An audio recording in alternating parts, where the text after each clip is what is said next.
Assalaamu calaykum. Marka ay noloshu ku soo xejiso dhabarkeeda, wax walibana ay u muuqdaan inay yihiin cagsigaada, yacni adiga lid kugu ah.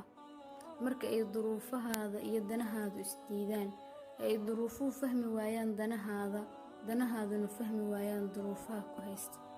Ha u malaynin in noloshaadii soo afjarantay oo uu qiyaamihii kaa duldhacay.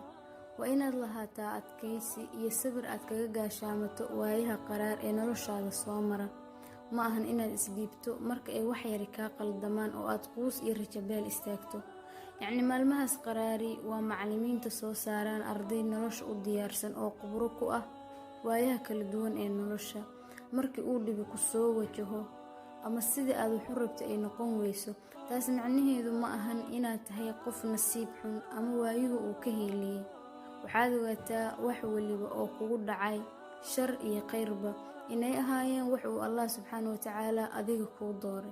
Isaga ayaana kaaga ogaal badan waxa kuu wanaagsan iyo waqtiga ay kuu wanaagsan yihiin ama kugu habboon yihiin intaba.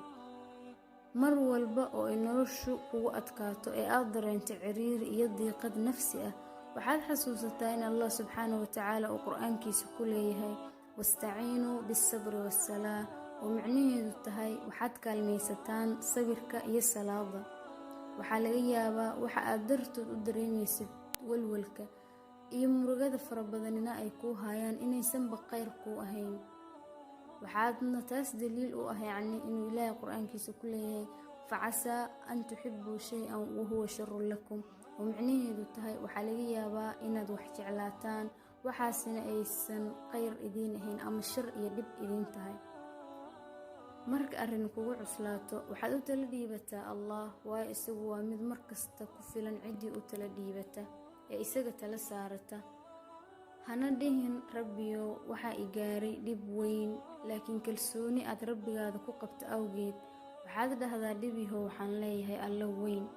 Waxaad ogaataa in duruufaha iyo waqtiyada adag aan adiga lagu abuurin ay noloshaada u soo galeen sida marka qorraxdu dhacdo galabkii uu mugdiga habeennimo u soo galo, subaxiina ay lagama maarmaan tahay inuu u baxo mugdigaasi.